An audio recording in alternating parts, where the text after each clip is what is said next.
Sana walang mangyaring masama. Paalisin na natin itong malas na tao. Tito Director, salamat sa espesyal na pag-aalaga mo sa akin sa loob ng 10 taon. Mapapalagi ko talaga ang lugar na ito at kayong lahat, mga magagandang kaibigan ko. Huwag na, Miss Sue. Sa ngalan ng mga dating direktor na nawala ng isip, ipinapaalam ko kayo, Miss Sue.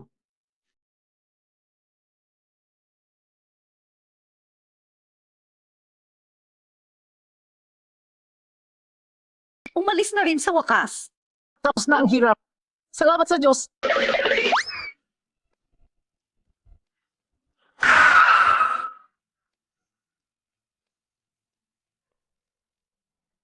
Nian, kapag naging matagumpay ang proyektong ito ng mama, magiging pinakamalakas na kumpanya ng Su sa buong bansa. Pagdating noon, bibilihin ko para sa iyo ang mas maraming magagandang damit at ililikid kita sa buong mundo. Ma! Nandito na ako. Nandito ka na rin sa wakas niya yan. Binili ko ito para sa iyo, bagong damit. Halika, suotin mo na.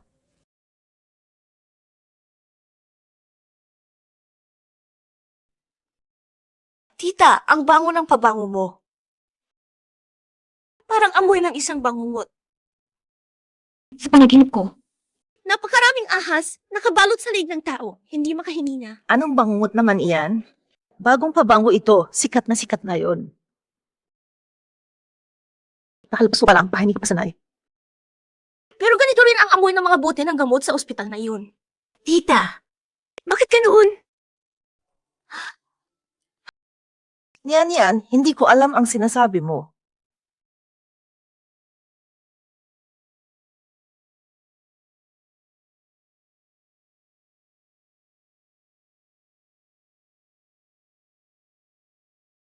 Malaking dagok sa kanya ang pagkawala ng kanyang nanay. Nga, naawa talaga ako kay Nian.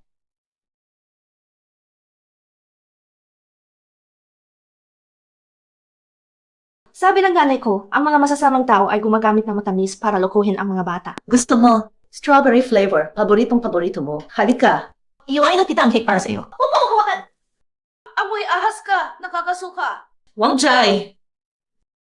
Ikaw na akong ng cake, di ba happy sa lahat? Opo! Yan. Kukuha muna ng juice ang tita para sa iyo. Magkakasama kayo lahat. Gusto ninyong saktan ako. Nanay, tulungan mo ako. Yan. Ibaba mo na iyan. Okay na. Hindi na hisiwain ng tita ang cake. Okay. Tita, Natatakot ka na ba? Natatakot ang gagawin ko sa iyo ang ginawa kay nanay. mas kasing ang mukha mo. Takot ka na sa ganyan lang. Hintay ka pa, hindi pa tapos ang palabas. Yun dyan. Kunin mo na yung kutsilyo. Lexi Yoji, ibaba mo muna ang kutsilyo.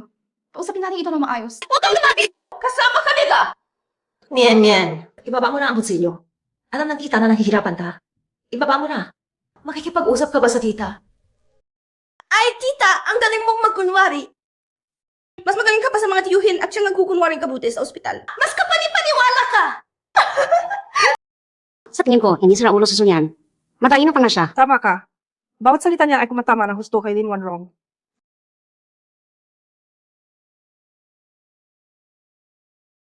Matulog ka na. Aking minamahal na munting anghel. Matulog ka na, aking minamahal na munting anghel. Hawak ka ng mga kamay ng nanay.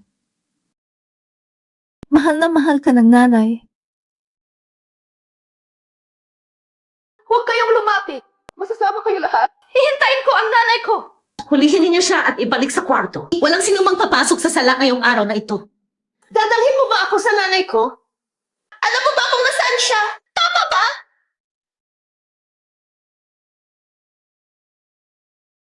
Diyosa, magpahinga na kayo. Bantayan mo siya. Huwag siyang palabasin ng kwarto. Kung lumabas siya at kumulo, ikaw ang mananagot.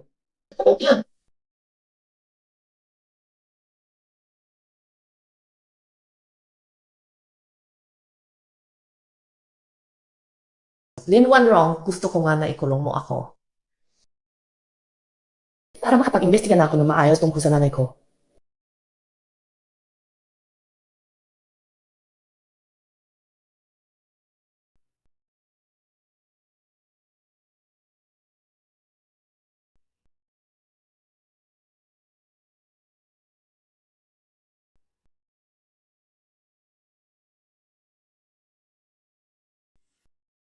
Rosa, nandito na ang prutas. Ayoko nagawa ng mga masamang tao, tulad ninyo! Gusto na akong patayin! Wala ka na. Prutas. Eh, kumain ka nga. Sige, kakain ako. Mo subukan, diba? Huwag kang maglaro ng ganyan. Ginang, ako ay isang alipin lang. Ano ako mga has? Okay, Mas. May lasan ba talaga dito? Sabihin mo, ikaw ba yung kusa ng tiyahin? Nalasunin ako. Maawa po kayo, Ginang. Ako din po ang nag-utos sa kusina na ihanda yun. Ay, biyatawan sa tara. Hingga ka yun. Nakakabago talaga. Anak ko, lumabas ka na dyan.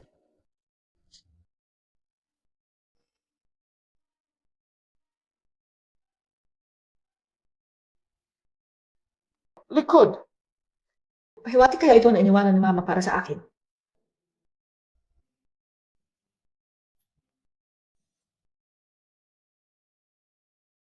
Munting kuneho, buksan mo ang pintuan. Hindi ko bubuksan, hindi pa nakabalik si Mama. Baliw talaga. Bakit nandito ka na naman sa likurang bahagi ng bahay? Tingnan natin kung hanggang kailan ka magpapagulo.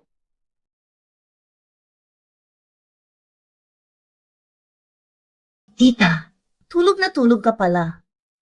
Nanaginip ka ba sa nanay mo? Sabi niya madilim daw. At sobrang lamig. Sino? Tao ka ba o multo? Tita, gising ka na. Akala ko patay tulog ka na. Hindi ka ba natutulog sa kwarto mo? Bakit lumabas? Lumabas? 10 taon akong nasa ospital. Di ako bilang ito. Kanina parang narinig ko si nanay na tinatawag ka. Sabi niya nag-iisa siya doon, madilim. At sobrang nag-iisa. Ano ba talaga ang gusto mo sa akin? Wala mo ako, please. Hawakan mo na ako. Wala akong alam. Totoo. Ano ba talaga ang gusto mo? Pakiusap na. Hayaan mo na ako. Wala talaga akong alam. Totoo, wala talaga. Tita, hindi magandang ugali ang pagsisinungaling. Maaaring maputol ang dila mo. Ilang beses ka na nagsinungaling kay tatay tungkol sa nanay noon. Kailangan mo bang tulungan kita? Ayusin ang dila mo! Hindi ako nagsisinungaling. Totoo, hindi ako nagsisinungaling. Nanay mo mismo ang may kagagawan. Ano ang nangyari sa kanya? Ha? Ituloy mo, tita. Siya mismo ang nadulas sa hagdan o nainom ng may laso na sabaw o kaya. Siya mismo ang nagkulong sa sarili niya sa madilim at malamig na bodega. Pakiusap, alang-alang kanya niyan. Tigilan mo na akong hampasin. Wala talaga akong alam. Tita, bakit ka umiiyak? Lagi sinasabi ng nanay na maganda ka at mabuti ang puso mo. Nakalimutan mo na ba? Shen Kingwei, huwag kang lumapit. Pakiusap, patawarin mo na ako. Sunyan, ano ang ginagawa mo? Sunyan, ano ang ginagawa mo? Papa, nakabalik ka na. Sobrang takot ko, yung tita. Baliw na siya. Sinabi niya sa kanya nangyari ang pagkamatay ni Mama. Zenbang, siya ang pumasok sa kwarto ko kagabi para takutin ako. Sunyan, bitawan mo. Tingnan mo ang ginawa mo kay Wanrong, wala kang mudo. Papa, kanina sinabi niya, ikukulong din daw niya ako sa magilan ng silid na pinagagyan ni Mama. Zenbang. Kasi, pananalita yun. Kailan ko pa sinabing ikukulong ko siya? Tama na, kitang-kita naman na nagpapalaban lang siya. Gagapasin niya ang buong pamilya natin kung hindi pigilan. Sige na! Wanrong, tumigil ka ng iyak. Alam kong nasaktan ka. Bata pa lang siya at nakaalis lang sa ganoong lugar. Ngunting, ang mga ganyan. Nandito ako, hindi kanya maapakan. Sunyan, bumalik ka sa kwarto mo ngayon din. Huwag kang mag-iimik tungkol sa iyong ina at bawal kang pumasok sa kwarto ng iyong tita. Naintindihan mo? Kung ay susunod pa, hindi kita patatawarin. Sa bahay na ito, wala kang karapatang gumawa ng sariling batas. Huwag ka nang malungkot.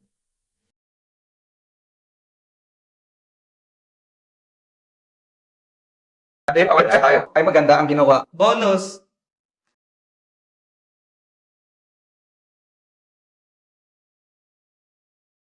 Tapos na natin. Lumabas na kayo. Tayo, ituloy ninyo. Huwag kayong alala sa akin. Mas dito opisina. Ano ba gusto mong gawin? Bisita kita! Papa! At sabi na tayo hindi sila. Hindi mo ba ako nami-miss? Grabe, miss na miss kita. Grabe, hindi ko alam may anak pala si Suzong. Iba siya ng mukha kay Linzong.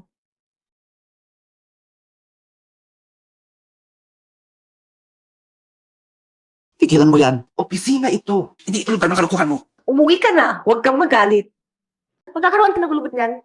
Sabi ng mama, nagkakulubot ang lalaki. Pangit na ang dating. Ikaw ha! Napapaginipan mo ba? Si, Mama. Ninilik ka ba na sa panaginip mo? Na sinasakal ka niya? Ikaw, umalis ka na dyan. Lumabas ka na ngayon. Baka baliin ko pa ang mga binti mo. Sige na! Baliin mo!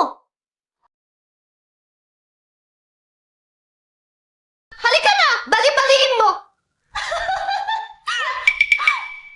Bakit hindi ka na nagsasalita? Hindi mo ba gustong baliin ang aking binti? O baka, takot ka bumalik si Mama? Nakabulin ka! Yan. Tigil na ang away mo sa tatay mo. Halika, iuwi na kita ng tita. Magluluto ako ng masarap para sa iyo. Sige na. Ano ang iluluto mo, tita? Yung paboritong sopas ng mama ko. O yung Nakakatulog na ang na hindi na nagigising pa. Lumabas ka na agad. Lumabas ka na agad. Palabasin niyo siya. Tayo na! Dali! Sinong manangahas lumapad sa akin? Suseba! Ngayong bumalik na ako, Sunyan, hindi na ako titigil at magiging tahimik. Ang lahat ng utang mo sa amin ng aking mama. Bawiin ko lahat. Tapusin na ang pulo.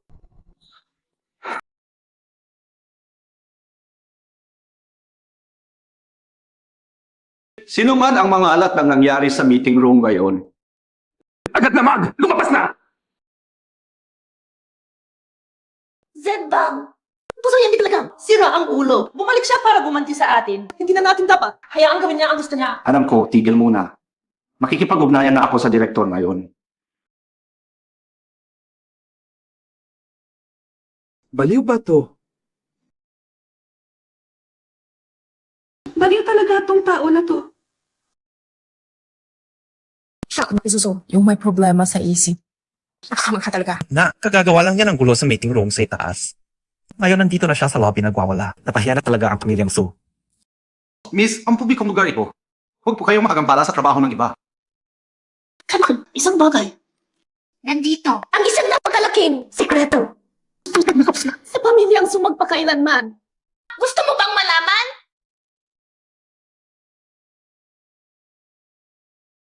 Sunyan! Sunyan! Tapos ka na ba? Umuwi ka na ngayon. Nandito ka na, tatay. Sila, inaasar nila ako. Para akong gusto nilang patayin sa tingin. Wala kang sinasabi. Mukhang bumabalik na ang sakit mo. Sabay tayo sa sila na yun. Ayoko! Wala akong sakit. Sabi ng direktor, gumaling na ako, kaya nga pinauwi niya ako. Lalo ka na yatang nababaliw. Tatawarin ko yan si Director Zhang para malaman ang buto ko. Director Zhang, si Susan bang ito? Ang sakit niya niyan, hindi ba talaga gumaling? Ginoong Su, kaya is Bibing Su ay napakaganda. Gumaling na siya ng buo. Sarado na ang aming ospital. Pakiusap, buko ako ganito. Ano? Narinig ninyo lahat, di ba? Ako, si Sunyan, ay hindi talaga baliw. Kaya bakit ang isang taong malusog ang isip Ay ipinaikulong na walang dahilan. sa mental hospital ng 10 taon? Ang tunay na may sakit ay ang mga taong may tinatago. Tulad ng aking minamahal na tatay. Si Ginoong Susan Bang. Huwag kayong mapaniwala sa kanya.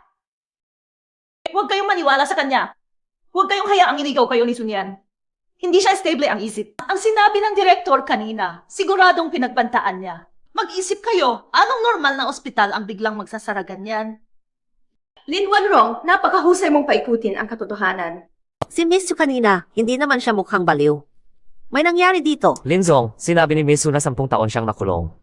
Ano ba talaga ang nangyari? Bilang mga empleyado ng Sushai, May karapatan kaming malaman ang totoo. Sino ka ba talaga? Usapan ng pamilya, Su. Wala kang pakialam doon.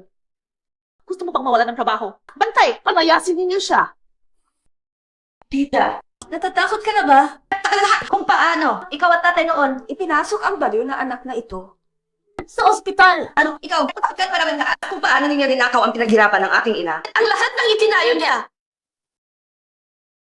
Bata, alis! Hindi kayo pwedeng ganito sa akin. Ayoko na sa kumpanya. Huwag akong paalisin ganyan yan, please. Ganoon pala iyon. Sobrang kapal ng mukha. Tata, walang puso. Nga, napakamanhid ng pamilya, Sue. Nagre-revolusyon na ba kayo? Ikaw pala ang salot na ito na nagdudulot ng gulo. Lola, bakit nandito ka? Naparito ka ba para panoorin akong ipaglaban ang karapatan ng nanay ko? Ipaglaban ang karapatan? Nagpapagulo ka lang at nagpapalito ng mga tao sa bukong nahihintila. Hindi pa gumaling ang iyong kabaliwan, lalo pa itong lumala. Mayroon mo biso, biso. Kumukuha kayo ng sweldo mula sa Su family, tapos nakikinig kayo sa katarantaduhan ng baliwang ito. Wala na bang galang sa mga patakaran ng Su family? Wala na bang galang sa akin, sa matandang ito?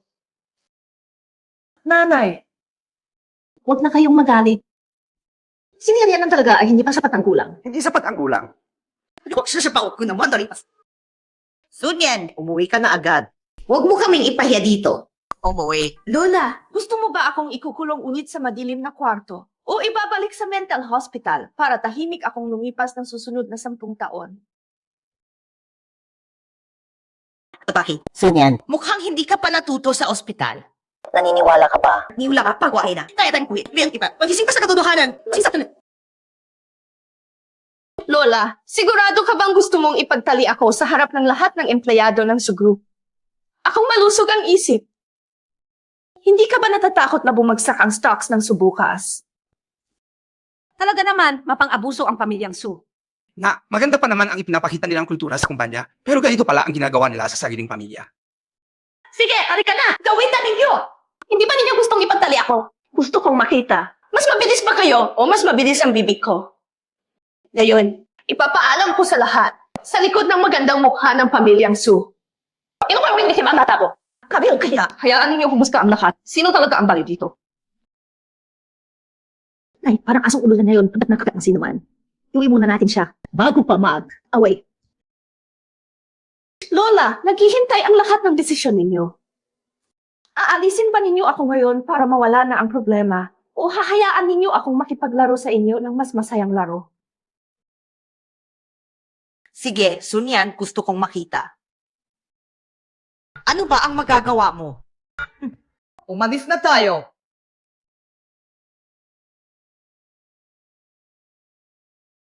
Sunyan, ang ginawa mo sa kumpanya ngayon ay malubhang nakapinsala sa reputasyon ng pamilyang Su. Bibigyan kita ng pagkakataon na magpaliwanag. Ano ba talaga gusto mo? Magpaliwanag. Lola, gusto ko lang malaman ng lahat ang katotohanan.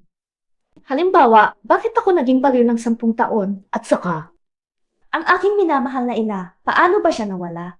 Ang nangyari sa iyong ina, wala akong kinalaman doon. Siya mismo ang pumili. Pinili niya. Lola, naniniwala ka ba sa sinasabi mo? Maliban na lang kung may nagpuwersang sumira sa kanya. Kasinungalingan. Zembang, makipag-ugnayan agad sa ospital at ibalik mo siya doon. Na hindi na pwede. Sarado na ang ospital. Humanap ng isa pa. Kung walang tatanggap, magtatayo na lang ang pamilyang Su ng sariling ospital. Sige, ayusin ko na agad. Zembang! Ikaw! Ibabalik mo ako sa ospital. Sige lang. Magtanong kayo sa mga tao. Ngalan mo talaga yun. Nahisin record. Paano ba sila naging baliw? May gustong mag-alaga pa ba sa akin? Kay Sunyan, kahit alam nilang panganib ang buhay nila. Kung ganun, ako na mismo ang mag-aalaga sa iyo. Parusahan kita ayon sa batas ng pamilya. Itumba siya sa lupa. Parusahan siya. Gusto kong makita kung sino ang mas matigas, siya o ang aking parusa. Lola, ang parusa ng pamilyang Su. Ang parusa ng pamilyang Su para pa ikaw. Sa mga babaeng walang lakas. At sa mga bata. Noong araw. Ginamitin ba ninyo ang parusa ito? Laban sa aking ina. Nahing siya. Sumapay siya. Gusto ko tayo rin yan sa kakis. Bata pa si Nyan Yan. Kung may gusto kayong gawin, sa akin kayo kumarap. Patahimikin na siya. Ayaw na biniyak sa kumalabas ng harman ko. Kahit isang salita pa. Hindi pa na ako pinakakalasan ito. At nag-record ng lahat. Nag-record ng ebidensya ng pang-abuso ninyo sa akin. Dahil kayo nagkatawag naman sa... Sandali lang.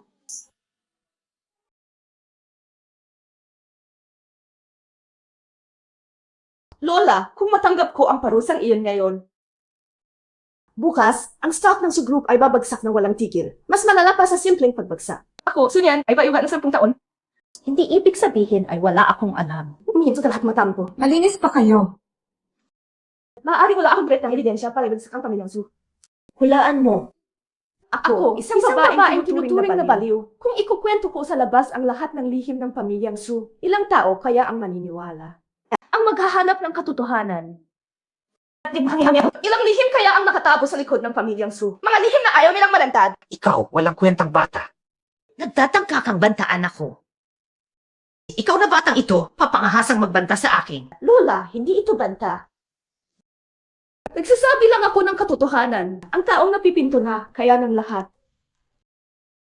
Hindi ba tama? Sige, Kalid. Sunyan, kamukha mo talaga ang nanay mo noong araw. Gusto mong malaman kung nasaan siya, di ba? Gusto mong makamit ang katanguan para sa kanya, di ba? Ngayon! Bibigyan kita ng pagkakataon. Paano mo ako bibigyan ng pagkakataon, Lola? Sasabihin mo ba kung nasaan si Mama? Oh, may gusto ka pa bang laro?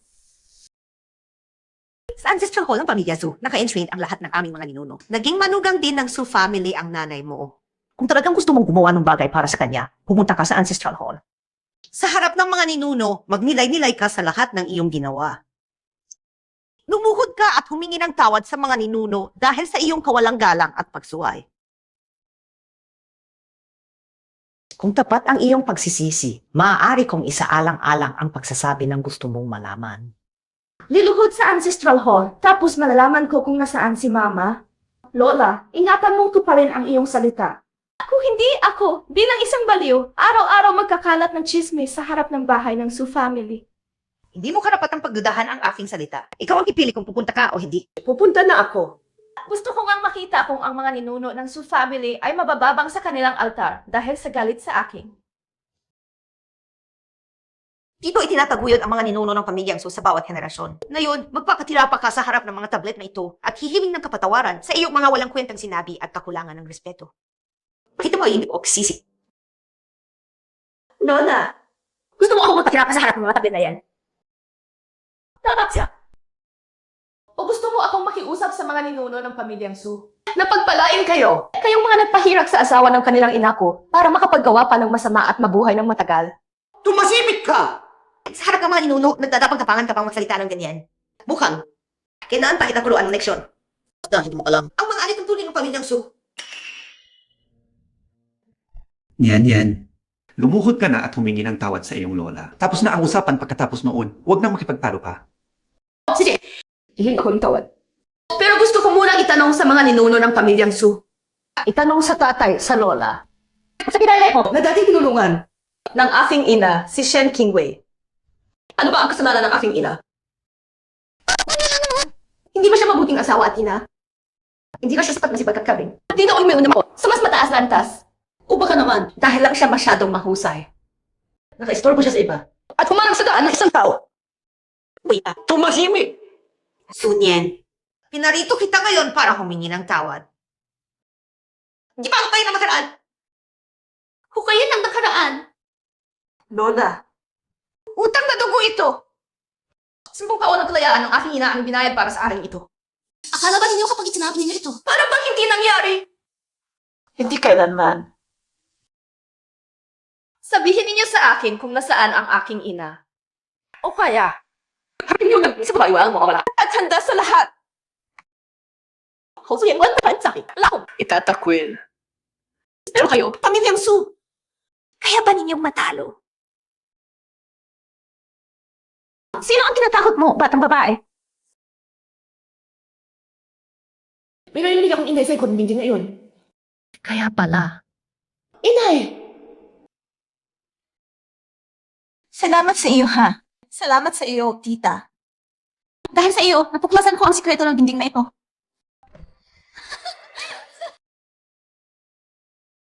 Ikaw! Ano ang kapabalaghan ng sinasabi mo? Halika kayo! Palabasin ninyo siya! Natuklasan ko na ang iyong sikreto! Natuklasan ko na ang sikreto ninyo lahat!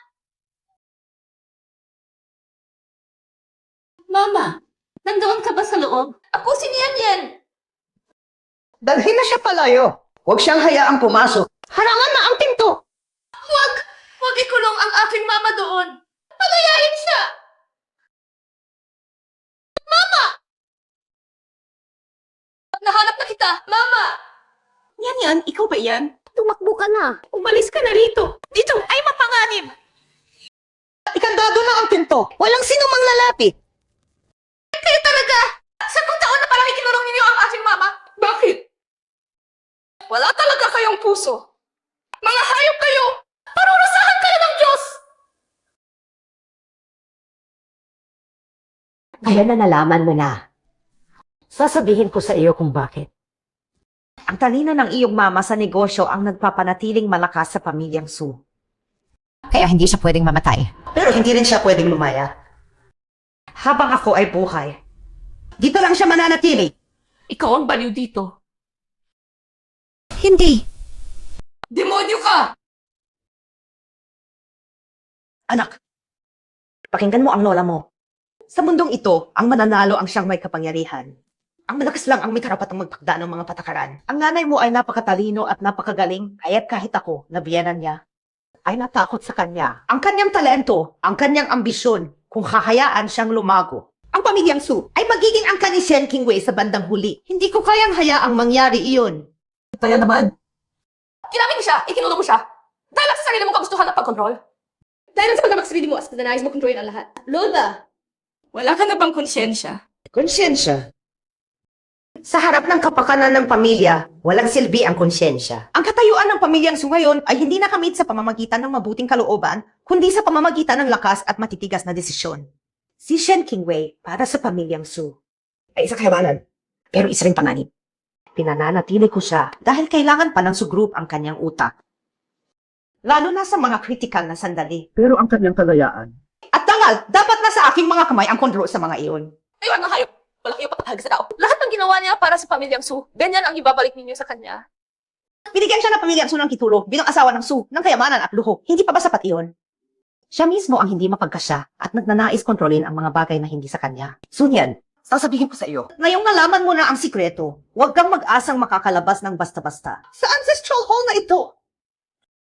Suwa ko ba rin ako kaganda? Natatakot kang ilabas ko ang lahat ng lihim ng pamilyang Su. Sunyan, ang taas ng tingin mo sa sarili mo. Pero kung gano'n na nga ang gusto mo, kung sabi ka na sa nanay mo, bibigyan kita ng pagkakataon. Tapos siya doon. Hayaan nating maranasan niya kung ano ang ibig sabihin ng gusto mong mabuhay ay hindi mabuhay. Gusto mong mamatay ay hindi mamatay. Tama ang ginagawa mo, nanay. Ang salot na iyan, dapat na siyang mawala magpakailanman. nanay, talagang okay lang ba ito? Natakot ka na? Naawa ka sa kanya? Hindi. Zenbang, tandaan mo ito. Para sa kapakanan ng pamilya, lahat ng sakripisyo ay sulit. Sulit. Shen Qingwei, Sun Yan. Magsamahan na kayo ng inyong ina at anak doon sa loob. Ang pamilyang Su, magpakailanman ay akin. Kinirian, masamang kamatayan ang susungabin mo. Susan Bang, duwag ka. Lin Wanrong, ikaw na masamang babae. Naka, kahit minto na kami, hindi namin kayo patatawarin. Ikaw ba yan? Yan. Nanay. Yan. Talaga, si Yan nga. Anak ko. Nananarap lang ba ang nanay mo? Sina? Bakit pala ikaw? Ikinarong din. Dito. Nanay, kasalanan ko ito. Ako ang nagkamali. 10 taon lang ang inibas bago kita hanapin. Natusa ka. Ang aking mabuting anak.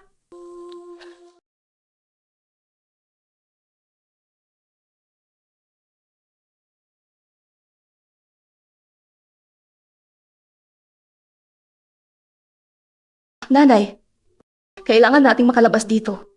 Hindi nila tayo palalampasin. Yan. Huwag ka nang mag-aksaya ng lakas.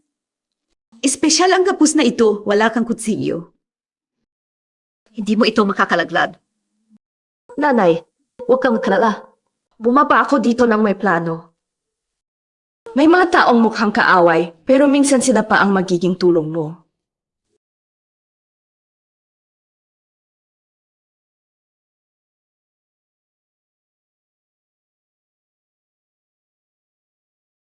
Nanay, 10 taon ako sa psychiatric hospital. Hindi naman basta-basta. Sinadya kong pukawin si Kinyulian kanina para itapon niya ako dito para makasama ka. Ngayon, maghintay na lang tayo. Ihid ko. Huwag kang nag-alala. Malapit na tayong makalabas. Tumabas na tayo. Lahat ng ginawa nila sa akin. Ibabalik ko ng daan-daang beses.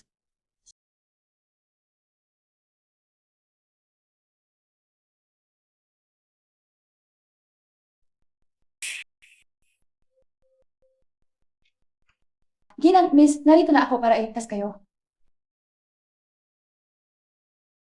Mama, tara na.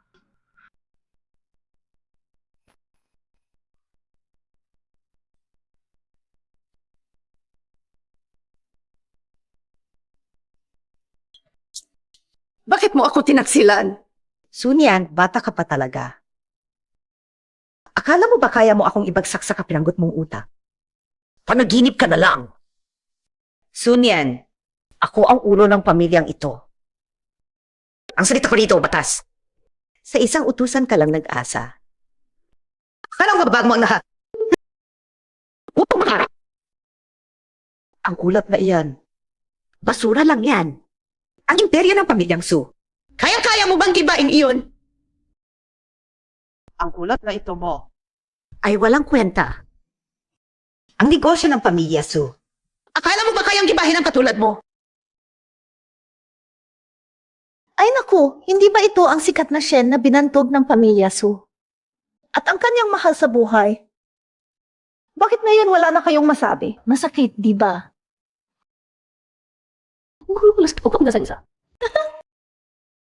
Shen Qingwei, tingnan mo ang sarili mo. Akala mo ba ikaw pa rin ang naghahari sa pamilya Su? Ako na ngayon, si Lin Wanrong. Basura ka lang. Ng lipunan! Lin Wanrong! Walang utang na loob. Ahas ka! Ang daming nagawa ng nanay ko para sa iyo. Ganyan mo ba siya ginantihan? Sunyan, talagang napakawalang malay mo. Ang nanay mo noon ay gusto lang akong gawing inuudlot niya para makatingkad ang sarili niya. Bakit ko pa pagtitiisan ang mabuhay sa kanyang anino? Ngayon, lahat ay akin na. Kaya naman ni nanay mo. Kung lumuhod kayo ngayon at makiusap sa akin, baka kung maganda ang loob ko, magsalita ako ng maganda para sa inyo. Para mas maayos ang mararamdaman ninyo sa huli. Ano, pumayag ba? Yan. CJ. Oo. Basta patawarin ninyo si Yan. CJ! Umapa. Nanay! Huwag kang lumuhod. Sila ang dapat lumuhod, mga walang konsyensyang hayop. Lin Wanrong. Aso ka lang ni Kinyulian at nangangahas ka pang mag-asal dito at ipapatuhod ang nanay ko sa iyo. Ka ba? Ikaw, pasaway na bata, halos mamatay na at titigas pa ang ulo. Ipapakita ko sa iyo ngayon kung ano ang mangyayari sa mga kumakalaban sa akin. Kay Lin Wanrong. Wanrong! Hindi, Linsong. Pakiusap, pabayaan mo na si Yan. Bata pa siya, hindi pa siya marunong. Kasalanan ko lahat ito. Hindi ko siyang puruan ng ayos. Ako na lang ang parusahan mo. Pakiusap, pabayaan mo na si Yan. Kayan ka pa humihingi ng awa. Huli na! Layuan mo kami! Zenbang, nakikiusap ako sa inyo. Maawa naman kayo. Pabayaan na si Yan. Lahat ng kasalanan, ako na lang ang papanagutin. Pakiusap. Basta pakawalan ninyo siya. Ano mang gusto ninyo, gagawin ko. Nanay! Kailangan mo sumama sa kanila. Ang ulang ngayon tungkol sa Su family ay sapat na para makulong sila habang buhay. Sila ang dapat lumuhod at humingi ng tawad sa atin. Dahil lang sa iyong piraso ng papel. Gusto ninyo ipagsaka ang pamilya Su. At ngayon mismo. Lola, ang ulat na ito ay naglalaman ng ebidensya ng tax evasion ng Sushai, illegal na pagpapalaki ng pondo at pakikipagsabuatan sa mga opisyal. Bawat transaksyon ay may katibayan. Akala mo ba piraso lang ng papel ito? Kalokohan lahat yan. Lading sumusunod sa batas ang Sushai. Imahinasyon lang ng loka mong iyan lahat yan. Imahinasyon ko lang ba ang iligal na paglipat ng lupa sa lungsod Kanluran 3 taon na ang nakalipas? At ang malaking halaga ng pera na pumunta sa black market mula sa overseas account noong 1 taon. Imahinasyon ko rin ba yun? Pakinggan mo ako, maldita. Ako mismo ang nakakuha ng lupang iyon sa lungsod Kanluran. Ako rin ang nag-ayos ng overseas funds. Anong gagawin mo? Ang tagumpay ng sushi ngayon ay dahil din sa akin, kay Lin Wanrong. Kahit wala ang nanay mo, maayos pa rin ang negosyo namin. Tita, ikaw pala ang gumawa ng lahat. Ang ulat ay nagsasabing ninakaw mo ang ari-arian ng kumpanya, pinagsabihan ang mga kasosyo, at may kinalaman pa sa ilang pagkamatay. Ikaw ba talaga ang gumawa ng lahat ng iyan? Tita Lynn, astig ka ha. Tunay kang babae ng taon. Hindi ako karapat-dapat sa papuri. Ang lola mo ang tunay na babae ng taon. Kaya niyang magdesisyon kung sino ang mabubuhay at sino ang mamamatay. Ikaw at nanay mo. Magkapareho lang kayo ng hitsura, di ba? Ikaw! Susan Bang, ikaw! Ikaw, walang kwentang anak. Susan Bang, ang sama mo! Naawa ba sa kanila lang inaanak? Naawa ka ba? 10 taon na. Nabuhay ako sa ilalim ng inyong anino. Ano ba ako sa inyo? Tuta lang. Lumalaya na kayo sa batas hanggang sa pagpatay pa kayo pumunta. Hindi na ako makikiisa sa inyo! Itay, nagising ka na rin. Pero sa tingin mo, ang inang sampal lang ay aayos sa lahat ng kasalanan mo sa loob ng 10 taon. Natatakot kang mamatay. Hindi ba?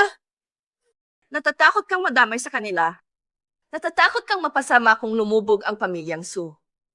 Kaya naisip mo maging testigo ng Estado. Gusto mong humiwalay sa kanila at makakuha ng mas magaan na parusa. Tama ba ako? Walang galang na anak. Nagtataksil ka sa akin. Ba't sila sabi yung, Sue! Susan, ay napaka! Walang puso. Mag-asawa tayo. Paano mo nagawa?